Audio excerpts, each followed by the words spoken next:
আমি জাতির পিতা বঙ্গবন্ধু শেখ মুজিবুর রহমানের প্রতি শ্রদ্ধা জানাচ্ছি। আমি শ্রদ্ধা জানাই জাতীয় চার নেতার প্রতি, ৩০ লক্ষ শহীদের প্রতি, ২ লক্ষ মা বোনের প্রতি। আমি আমাদের মুক্তিযোদ্ধাদের জানাই সশ্রদ্ধ সালাম। জনগণের ভাতের অধিকার, ভোট ও ভাতের অধিকার আদায় করতে যেয়ে যারা জীবন দিয়েছেন তাদের আমি শ্রদ্ধার সাথে স্মরণ করি।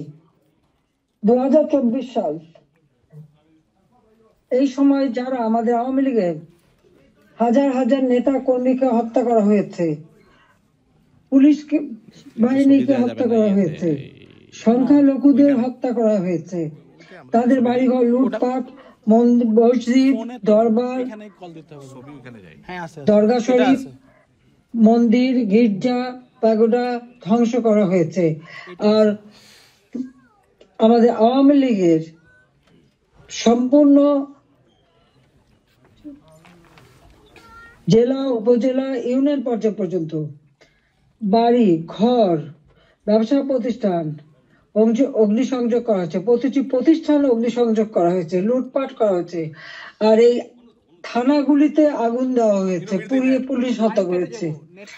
কাজে বর্তমান যারা শাহাদাত বরণ করেছে, যারা এই ধরনের ঘটনার শিকার হয়েছে, ছাত্র, শিক্ষক, আইনজীবী, সাংবাদিক, বুদ্ধিজীবী এবং আমাদের আওয়ামী লীগের নেতা কর্মী, পুলিশ বাহিনী সহ আনসার বিডিপি যারা মৃত্যুবরণ করেছে, আমি তাদের সকলের আত্মার মাগফিরাত কামনা করি, পরিবারের প্রতি আমার সমবেদনা জানাই।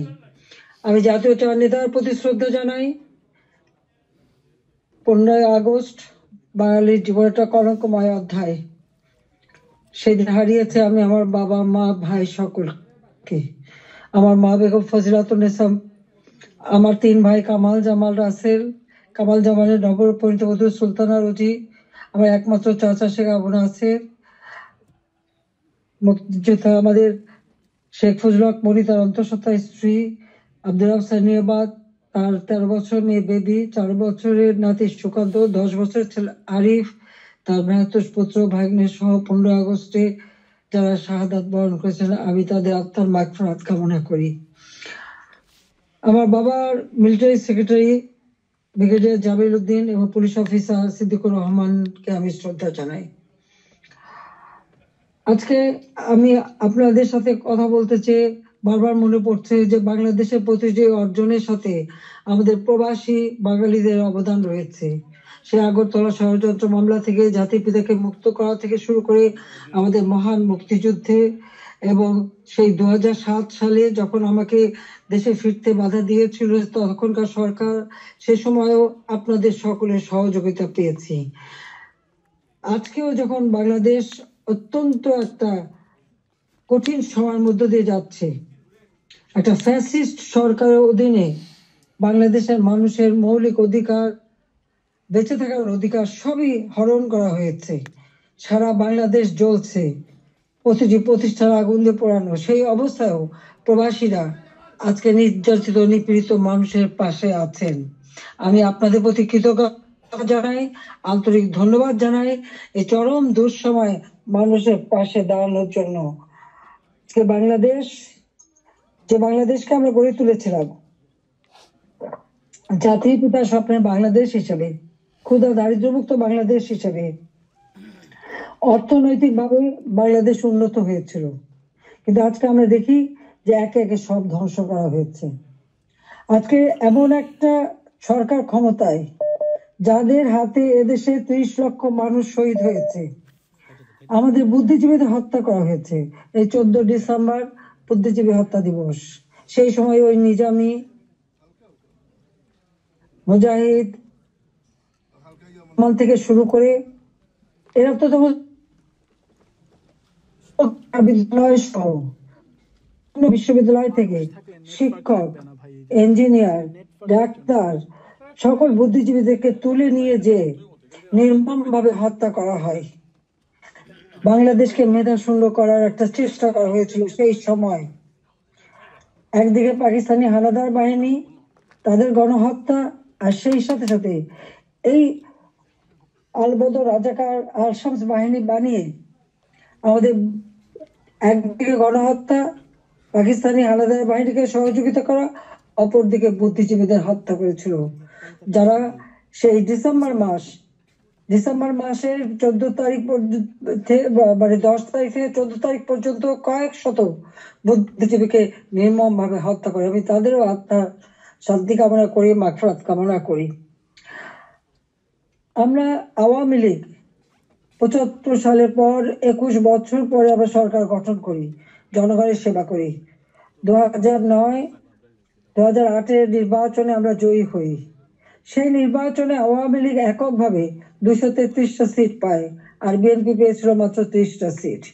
জনগণের ম্যান্ডেট নিয়ে আমরা সরকার গঠন করে জনগণের কল্যাণে কাজ শুরু করি, যার ফলে এদেশের জনগণ 2014 সালের নির্বাচন, 2018 সালের নির্বাচন এবং 2024 সালের নির্বাচনে স্বতঃস্ফূর্ত ভাবে একটা অবাধ, নিরপেক্ষ, সুষ্ঠু নির্বাচনের মাধ্যমে বাংলাদেশ আওয়ামী লীগকে বারবার ভোট দিয়ে তাদের সেবা করার সুযোগ দিয়েছে। আমি বাংলাদেশের জনগণের প্রতি শ্রদ্ধা জানাচ্ছি।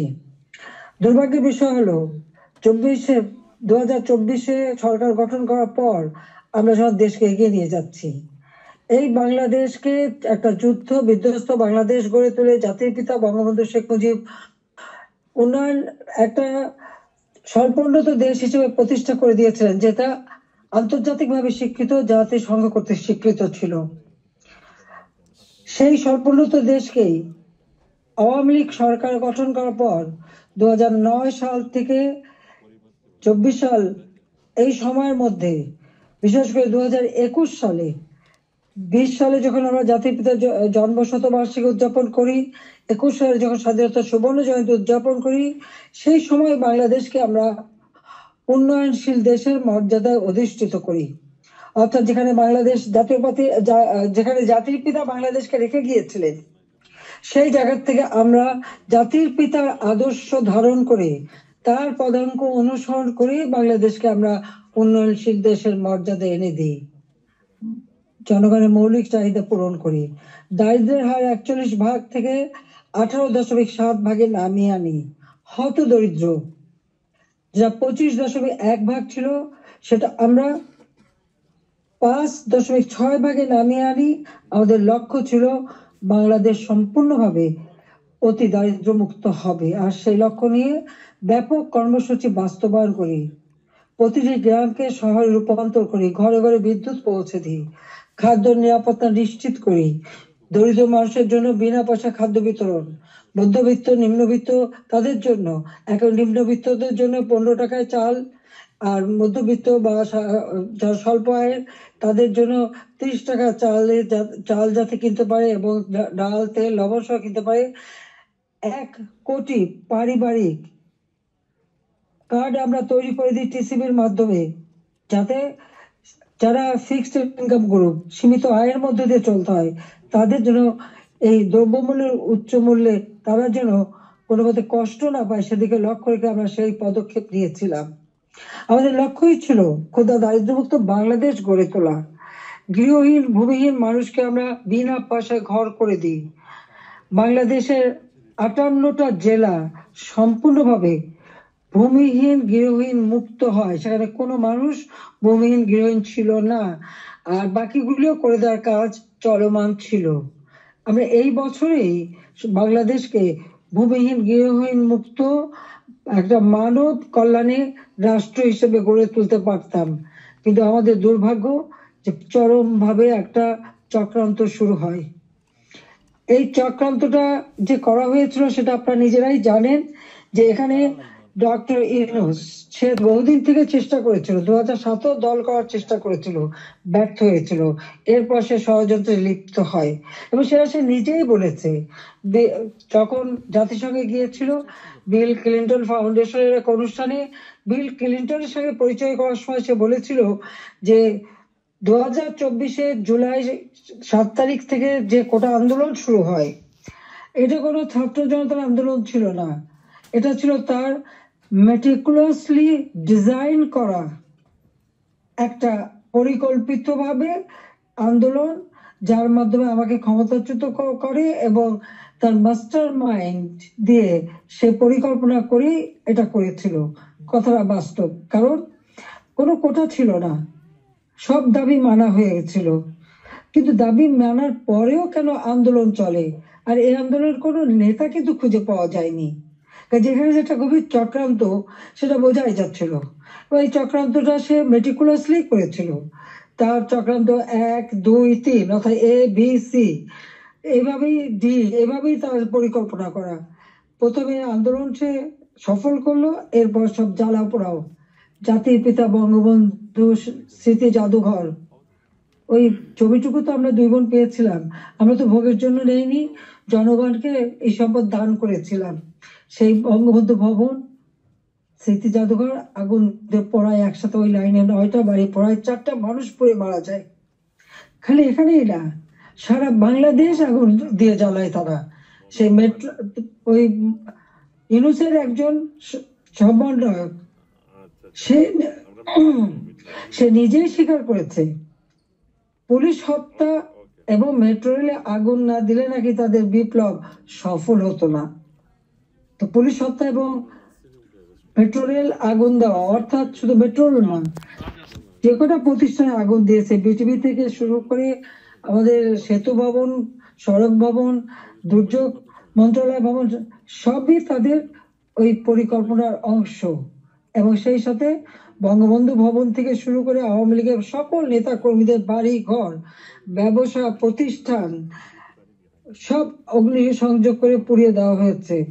এমনকি নরসিংদীতে আপনারা দেখেছেন, জেল ভেঙে দিয়ে সেখান থেকে সমস্ত কয়েদি, জঙ্গি, সন্ত্রাসী তাদেরকে ছেড়ে দেওয়া হয়েছে।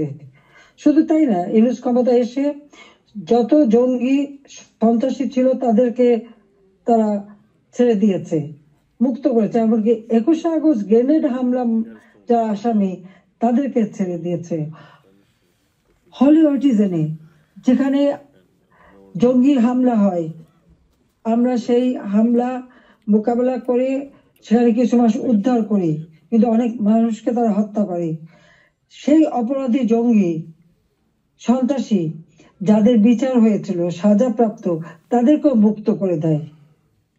মানে এটা কোন ধরনের কাজ আমরা জানি না। আর দেখা যাচ্ছে যে শুধু আগুন দিয়ে পোড়াচ্ছে না, বাড়ি ঘর সম্পত্তি লুটপাট করা এবং তারপরে অগ্নিসংযোগ করা, সংসদ ভবনে আক্রমণ, সেখানে ভাঙচুর করা, চিফ জাস্টিস তাকে অপমান করে, লাঠি সোটা নিয়ে তাকে অপমান করে তাকে পদ থেকে বাধ্য করা, নির্বাচন কমিশন, পাবলিক সার্ভিস কমিশন, মানবাধিকার কমিশন করে এক এক প্রতিষ্ঠান, প্রত্যেকটা প্রতিষ্ঠান ধ্বংস করেছে, সকলকে সেখান থেকে বাধ্য করেছে পদত্যাগ করতে। আওয়ামী লীগের নেতাকর্মী শুধু না, আমাদের যারা বুদ্ধিজীবী, সাংবাদিক, 300 সাংবাদিকের অ্যাক্রেডিটেশন কার্ড বাতিল, চাকরিচ্যুত। 106 জন সাংবাদিকের বিরুদ্ধে হত্যা মামলা। এখন প্রায় 1700 সাংবাদিক গ্রেপ্তার, বন্দী। আওয়ামী লীগের কয়েক হাজার নেতাকর্মী, প্রায় 4-5 হাজার নেতাকর্মী তাদেরকে হত্যা করেছে, আহত করেছে। পুলিশ 3000-এর মতো পুলিশ পুলিশকে হত্যা করেছে। আনসার 40 জন আনসারের কোনো খবরই নাই, তাদের গুম হয়ে গেছে, তারা আর বাড়ি ঘরে আসতে পারে না, জানেও না তারা কোথায় আছে। তাদেরকে মেরে তাদেরকে লাশ পর্যন্ত গুম করে দেওয়া হয়েছে। ব্যবসায়ী, সাংবাদিক, সংস্কৃতি কর্মী, পেশাজীবী প্রত্যেকের বিরুদ্ধে মিথ্যা মামলা আর হত্যা মামলা। আমি জানি না পৃথিবীর কোনো দেশে এত হত্যা মামলা হয় কিনা। আমার নিজের একার বিরুদ্ধেই তো বোধহয় 250 মামলা, তাও আবার হত্যা মামলাই অধিকাংশ। একদিকে হত্যা মামলা দিয়েছে এবং আমাদের যত নেতা কর্মী তাদেরকে গ্রেপ্তার করেছে। গ্রেপ্তার করবার পর যখন কোর্টে নেয়, তাদের উপর হামলা করা হয়। এটা তো পৃথিবীতে আমরা কোনোদিন দেখিনি। আপনারা জানেন যে এমনকি একজন সাধু, চিন্ময় কৃষ্ণ দাস, তাকে গ্রেপ্তার করা হলো, কিন্তু তার পক্ষে আইনজীবী দাঁড়াতে পারবে না, এটা কোন ধরনের বিচার? যে একজন আসামির পক্ষে আইনজীবী দাঁড়াতে পারবে না? যদি কোনো আসামি আইনজীবী না দিতে পারে তো এটা সরকারের দায়িত্ব আইনজীবী নিয়োগ দিয়ে দেওয়া ন্যায় বিচারের স্বার্থে।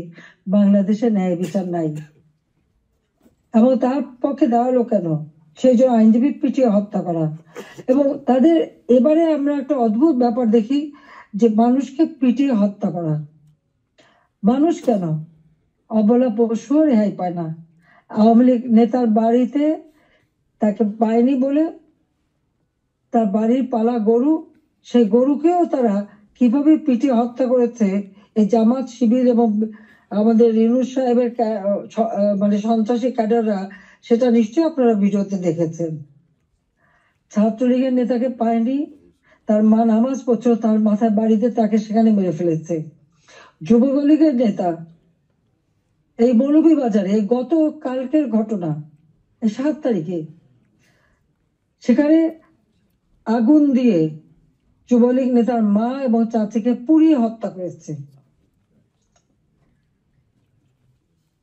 250-র উপর থানা যখন অগ্নিসংযোগ করেছে, লুটপাট করেছে, পুলিশ ভিতরে তাদেরকে পুড়িয়ে মেরেছে, পিটিয়ে মেরেছে। এমনকি একটা অন্তঃসত্ত্বা পুলিশ হাত পা ধরেছে যে ভাই আমাকে মারবেন না, আমার পেটে বাচ্চা। তাদের কথা কান দেয়নি, তাদেরকে পিটিয়ে পিটিয়ে হত্যা করেছে। সরকারি কর্মচারীদের উপর পর্যন্ত নির্যাতন চলছে। কর্মকর্তা কর্মচারীদের হয়রানি, গ্রেপ্তার, মামলা দিয়ে চাকরিচ্যুত অথবা ওএসডি করা হচ্ছে। এটা জানি না রিমান্ডে নিয়ে নির্যাতন করছে। আমাদের আওয়ামী লীগের নেতা থেকে শুরু করে সকলকেই রিমান্ডে নেওয়ার পর তাদের উপর অকথ্য অত্যাচার হচ্ছে, নির্যাতন করা হচ্ছে। চরম মানবাধিকার লঙ্ঘন চলছে বাংলাদেশে, চরম একটা ফ্যাসিস্ট সরকার। আমার বিরুদ্ধে কথা বলা হয় আমি নাকি ফ্যাসিস্ট ছিলাম, আমি নাকি স্বৈরাচারী ছিলাম। তা আমি একটা প্রশ্ন করি, আমার সময় তো সংবাদপত্র, টেলিভিশন, রেডিও, সোশ্যাল মিডিয়া সবই তো সম্পূর্ণ স্বাধীনতা ভোগ করেছে।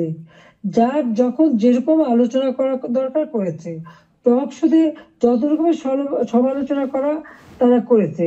রেডিও, টেলিভিশন, সংবাদপত্র সবই তো স্বাধীন ছিল। কই এখন তো তারা কোনো নিউজ দিতে পারে না। প্রত্যেক জায়গায় ইউনূস তো নিজেই একটা মাস্টার মাইন্ড খুনি, তার এজেন্ট সব জায়গায় আছে। প্রত্যেক জায়গায় তারা ঠিক করে দেয় কোন সংবাদ যাবে কোন সংবাদ যাবে না। এই যে বাংলাদেশে এত ঘটনা ঘটে যাচ্ছে, প্রায় 1 কোটির মতো প্রতিষ্ঠান শুধু অগ্নিসংযোগ করে ধ্বংস করা হয়েছে।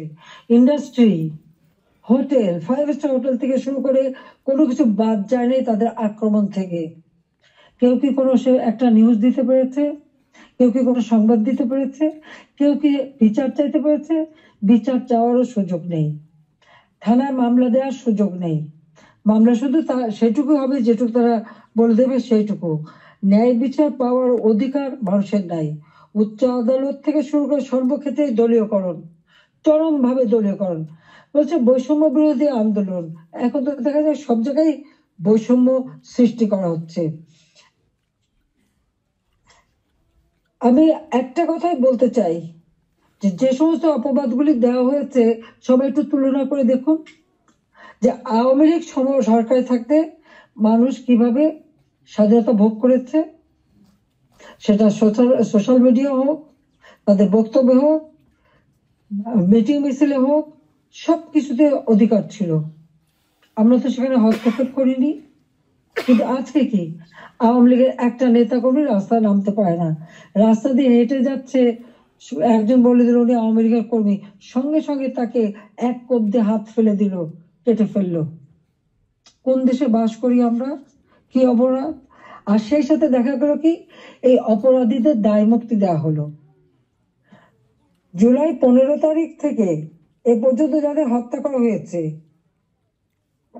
লুটপাট, অগ্নিসংযোগ, মানুষ হত্যা, ছাত্র হত্যা, প্রতিটি শিক্ষা প্রতিষ্ঠানে লুটপাট, সেখানে তাদের উপর নির্যাতন, শিক্ষকদের উপরে নির্যাতন, ছাত্রদের উপরে নির্যাতন, প্রতিটি জায়গায় নির্যাতন চালানো হচ্ছে। আপনি কি একবার ভাবতে পারেন শিক্ষক গুরুজন। শিক্ষককে দেখলে ছাত্ররা ভয় পায়, সমীহ করে। আর আমরা কি দেখলাম আমাদের মানে নোবেলের আমলে? আমরা দেখলাম ছাত্ররা শিক্ষকদের অপমান করছে, অধ্যক্ষকে পদ থেকে বাধ্য করছে, ছাত্রীরা প্রিন্সিপালকে গাছের সাথে বেঁধে রাখছে, ছাত্রছাত্রীরা টিচারের গলায় জুতোর মালা পরাচ্ছে, গালে থাপ্পড় মারছে। এটা কোন ধরনের আচরণ এই কোমলমতি শিক্ষক ছাত্রছাত্রীদের শেখানো হচ্ছে?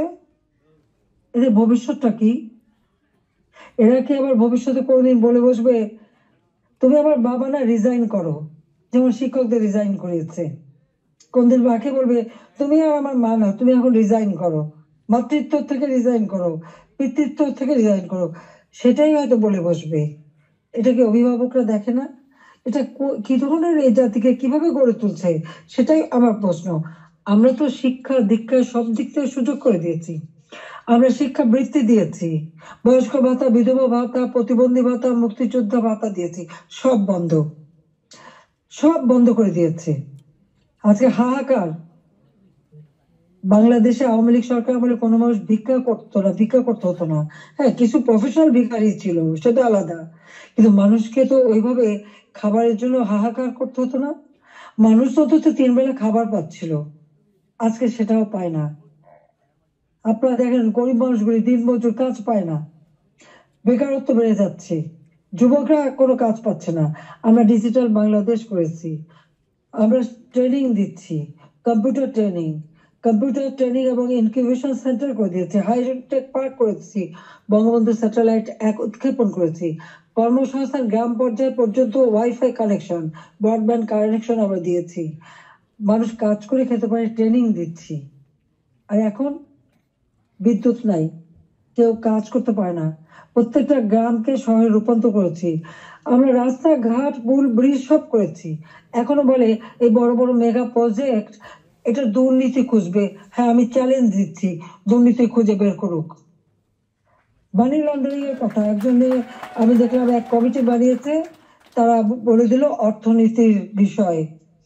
আমার প্রশ্ন, মানি লন্ডারিং এর খোঁজ করবেন, সবার আগে ওই ইউনুসের মানি লন্ডারিং এর খোঁজটা করুন। কত টাকা পাচার করেছে গ্রামীণ ব্যাংকের, কত টাকা পাচার করেছে গ্রামীণ ফোনের, আগে সেই হিসাবটা বের করেন, তাহলে দেখবো সৎসাহস আছে। নিজের নামে দুর্নীতির মামলা হয়েছে, সেই দুর্নীতি দমন কমিশন, তাদেরকেও পদত্যাগে বাধ্য করে দলীয়করণ করা হয়েছে, আর সেই দুর্নীতির মামলা, সব মামলা প্রত্যাহার করে নেওয়া হয়েছে। 666 কোটি টাকা ট্যাক্স, কত সম্পদের মালিক যে এত টাকা ট্যাক্স হয়? সেই ট্যাক্সও তার দেওয়া লাগবে না, সেটাও মাপ। নিজের ট্যাক্স মাপ করিয়ে নিয়ে, নিজের দুর্নীতি মামলা প্রত্যাহার করে নিয়ে অন্যের দুর্নীতি খুঁজতে যাওয়া আর অন্যকে ট্যাক্স দেওয়ার জন্য আবেদন করা, এটা কোন ধরনের মানসিকতার, কোন ধরনের খেলা? বা এটা তো জাতির সাথে তামাশা করা, সেটা একটা তামাশা করছে, এটাই আমার মনে হচ্ছে।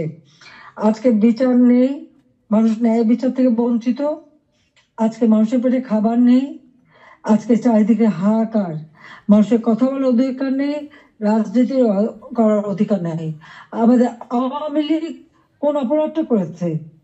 বাংলাদেশের মানুষের যতটুকু অর্জন আওয়ামী লীগের হাত দিয়েই, সেই বাংলা ভাষায় কথা বলার অধিকার থেকে শুরু করে স্বাধীনতা অর্জন, বিজয় অর্জন, এই 16ই ডিসেম্বর আমাদের বিজয় দিবস, এই বিজয় অর্জন সবই আওয়ামী লীগের হাত ধরে।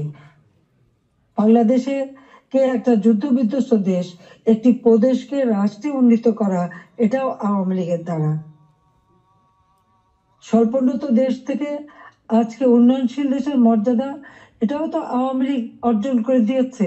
প্রবাসী যারা আছেন, আওয়ামী লীগ সরকার আগে আপনারা প্রবাসে ছিলেন, বাংলাদেশ কোথায় ছিল? সেই সময় আপনারা মানুষের কাছে গেলে কিভাবে, মানুষ তো করুণার চোখে দেখতো। জাতিপিতা বলেছিলেন ভিক্ষুক জাতির কোনো ইজ্জত থাকে না, তাহলে ভিক্ষুক জাতি হতে চায়নি, আত্মমর্যাদাশীল জাতি হিসেবে বাংলাদেশকে গড়তে চেয়েছিলাম, আর সেভাবে গড়েছিলাম। আপনারা নিজে একবার চিন্তা করে দেখেন, আমি সরকারি থাকতে বাংলাদেশ শুনলে পৃথিবী কি বলতো? পৃথিবী বলতো বাংলাদেশ উন্নয়নশীল দেশ, বাংলাদেশ একটা উন্নয়নের মডেল, বাংলাদেশের উন্নয়ন একটা বিস্ময়।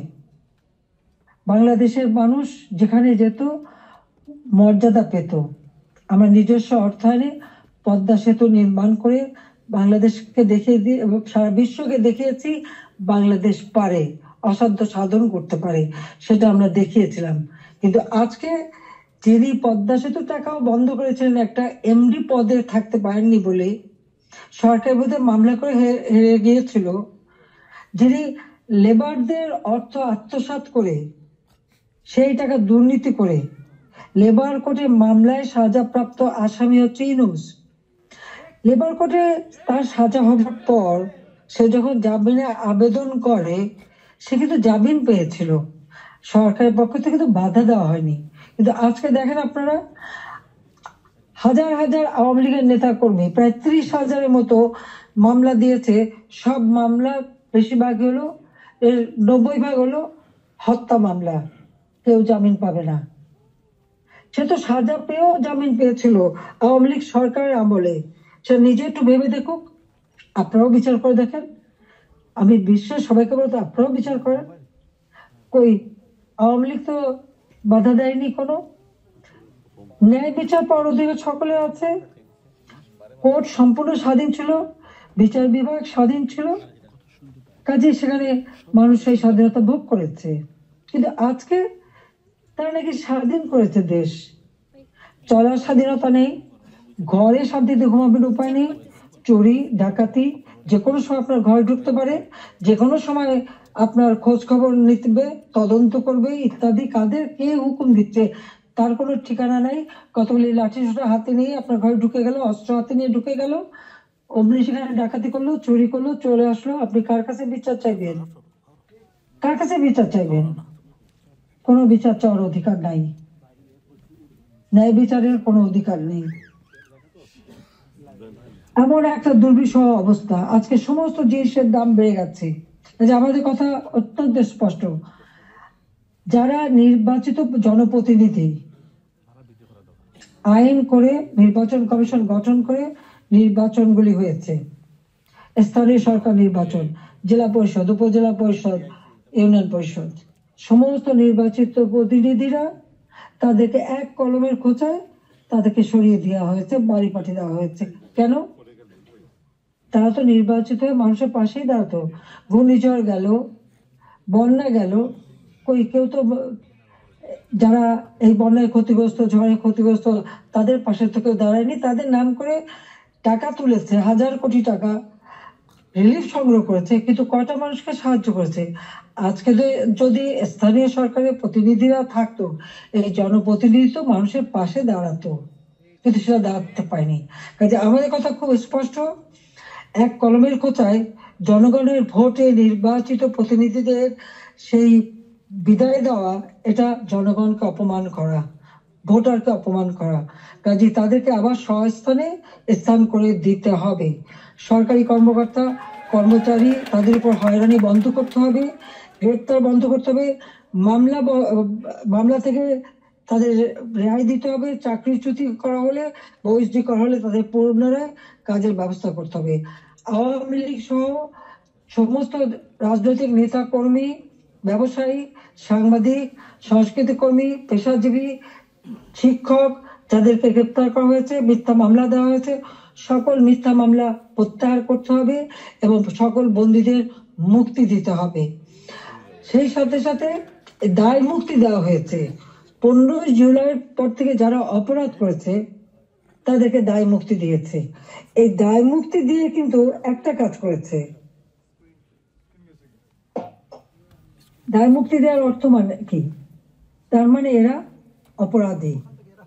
15 জুলাই থেকে যে হত্যাকাণ্ড, ছাত্র হত্যা মিছিলে, পুলিশ হত্যা, রাজনৈতিক নেতাকর্মী হত্যা, সাংবাদিক হত্যা, সাংস্কৃতিক কর্মী হত্যা, যতগুলি হত্যাকাণ্ড ঘটেছে, সেই হত্যাকাণ্ডগুলি এবং যতগুলি অগ্নিসংযোগ হয়েছে, সেগুলি যারা সংগঠিত করেছে পূর্ণ তদন্ত করে তাদের বিচার করতে হবে। আর এই মিথ্যা মামলাগুলি যাদের বিরুদ্ধে দেওয়া হয়েছে সব মামলা প্রত্যাহার করতে হবে। 15 জুলাই থেকে 8 আগস্ট পর্যন্ত যাদের দায় মুক্তি দেওয়া হয়েছে, এই দায় মুক্তি দেওয়ার কোনো অধিকার নেই, তাদের বিচার করতে হবে। কারণ দায় মুক্তি দিয়ে আমাদের মাস্টার মাইন্ড খুনি ইউনূস সাহেব এটাই প্রমাণ করেছেন যে এরা সব অপরাধী, এই সমস্ত অপরাধ তারা করেছে। একই সাথে মিছিল করেছে, ক্লোজ রেঞ্জে গুলি করা হয়েছে, মানুষ মারা হয়েছে। আবু সাঈদের হত্যাকাণ্ড, মুগ্ধর হত্যাকাণ্ড, সব হত্যাকাণ্ডের জন্য কিন্তু এই মাস্টার মাইন্ডেরই দায়ী। কারণ তারাই এই হত্যাকাণ্ড ঘটিয়েছিল, কারণ লাশ ফেলেও সরকার পড়ে যাবে। হ্যাঁ, আমি যদি আরো শক্তি প্রয়োগ করতাম অনেক লাশ পড়তো, আমি সরে আসতাম না। কিন্তু আমি তো লাশের উপরে লাশ ফেলতে চাইনি, আমি তো চাইনি মানুষ আরো জীবন দিক। কারণ আমি তো স্পষ্ট দেখতে পাচ্ছি যে পরিকল্পিতভাবে হত্যা হচ্ছে, পুলিশকে খামাখা দোষারোপ দিচ্ছে, পুলিশকে তো রাবার বুলেট ব্যবহার করেছে এবং যখন পুলিশকে মেরে ঝুলানো হয়েছে তখন তারা তাদের জীবন বাঁচাতে চেষ্টা করেছে। এটা কিন্তু একটা ইউনিভার্সাল সিস্টেম, এটা বিশ্বব্যাপী আছে, তাদেরও আত্মরক্ষার সুযোগ আছে। কিন্তু যারা এভাবে পিটিয়ে পিটিয়ে হত্যা করলো, যারা আগুন জ্বালিয়ে দিয়ে পুড়িয়ে হত্যা করলো, তাদের বিচার কেন হবে না? যারা ঘরে ঘরে যে লুটপাট করলো, আগুন দিল, এমপি হোস্টেল, সংসদ ভবন, সেগুলি যারা ভাঙচুর করেছে, প্রত্যেকটা এমপির হোস্টেলের রুম তারা লুটপাট করেছে তালা ভেঙে ভেঙে। প্রথমে চুরি করেছে, লুটপাট করেছে ছাত্র নামধারী, তারপরে সেখান থেকে পরে পুলিশে দিয়েছে। প্রত্যেকটা বাড়ি বাড়ি যে হামলা, লুটপাট। আমাদের তো কিছুই নেই, গণভবন লুটপাট, আমি তো গণভবন ছেড়ে দিয়ে আসছি। আমরা দেখলাম ইউনূস সাহেব নিজেই তার সমন্বয়কদের নিয়ে চলে গেছেন গণভবনে, কাজে লুটপাটের কিছু ভাগ বটরা নেওয়ার জন্য। সেখানেও যা যায় উনিও সেই লুটপাট করেছেন। কাজে এই লুটেরা এখন দেশ লুট করছে। শেয়ার মার্কেটে লক্ষ কোটি টাকা পাচার হয়ে গেল, কোথায় গেল ওই টাকা? ব্যাংকগুলি এক এক করে সব বসে যাচ্ছে। কেন? অর্থনীতিকে এভাবে কেন ধ্বংস করলো? যেখানে মাথা পিছু আয় আমরা বাড়িয়েছিলাম, আমরা আজকে আন্তর্জাতিকভাবে স্বীকৃত যে বাংলাদেশ উন্নত হচ্ছে, 35তম অর্থনীতির দেশ আমাদের লক্ষ্য ছিল। আমরা প্রকৃতপক্ষে এটা 25তম আমরা করে ফেলেছিলাম। আমরা আরো উন্নত করতাম, 26 সালের মধ্যে বাংলাদেশ আরো এগিয়ে যেত। 41 সালের মধ্যে বাংলাদেশকে আমরা একটা আধুনিক স্মার্ট বাংলাদেশ গড়ে তুলব, সেই লক্ষ্য নিয়ে আমরা কাজ করছিলাম। কেন বাংলাদেশকে এই বাংলাদেশের অগ্রযাত্রা ব্যাহত করা হলো, সেই জবাব এই খুনি ইউনূস, ফ্যাসিবাদ, স্বৈরাচার, তাকে দিতে হবে। সেই জবাব তাকে দিতে হবে, তার ওই মাস্টার মাইন্ড এবং তার সমন্বয়কদের দিতে হবে, তার উপদেষ্টাদের দিতে হবে। শুনি কোন কোন বলে হাসিনার বিচার করবে। কি বিচার করবে? আমি তো কি অন্যায় করেছি? গরিবের পেটে ভাত দিয়েছি, এটা অন্যায়? দারিদ্র মুক্ত করেছি, এটা অন্যায়? জনগণকে কথা বলার সুযোগ দিয়েছি, ভোটের অধিকার ফিরিয়ে দিয়েছি, হত্যাকুর ষড়যন্ত্র রাজনীতি বন্ধ করেছি, এইগুলি আমার অন্যায়? আমার হাত দিয়ে তো কোনো খুন হয়নি, আমি তো মানুষের জীবন নিতে আসিনি, আমি মানুষের জীবন দিয়েছি, জীবন উন্নত করেছি। যারা জীবন নিয়েছে, যারা হত্যাকাণ্ডের সঙ্গে জড়িত, তাদের বিচার হবে।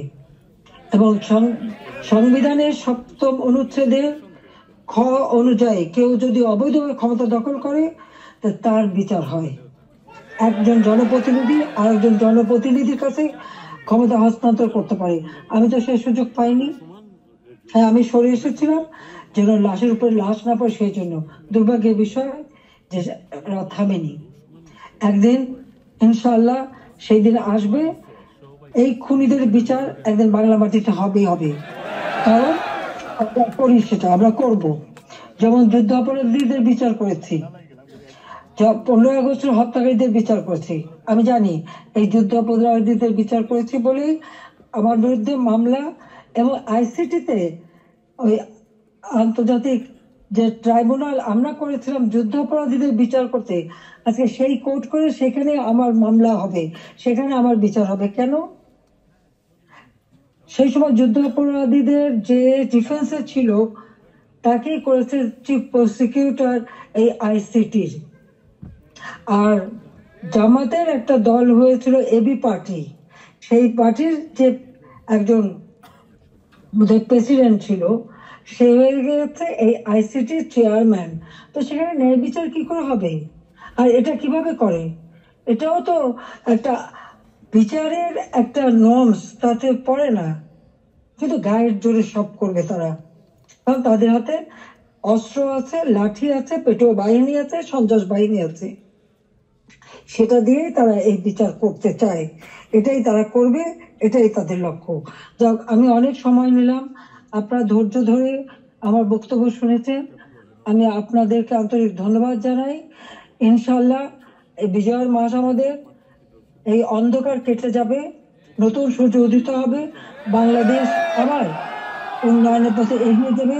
এই ফ্যাসিস্ট খুনি পরিকল্পিতভাবে যে আমাদের দেশকে ধ্বংস করছে, এই খুনি ইউনূস এবং তার যে চালাচামুন্ডা সন্ত্রাস বাহিনী, তার উপদেষ্টা, তার সমন্বয়ক, ইনশাআল্লাহ বাংলাদেশের জনগণই তাদের বিচার করবে, সে বিচার হবে, এটা অবশ্যই হবে, আমি বলতে পারি, কারণ আমরা ন্যায়ের পথে আছি, সত্যের পথে আছি।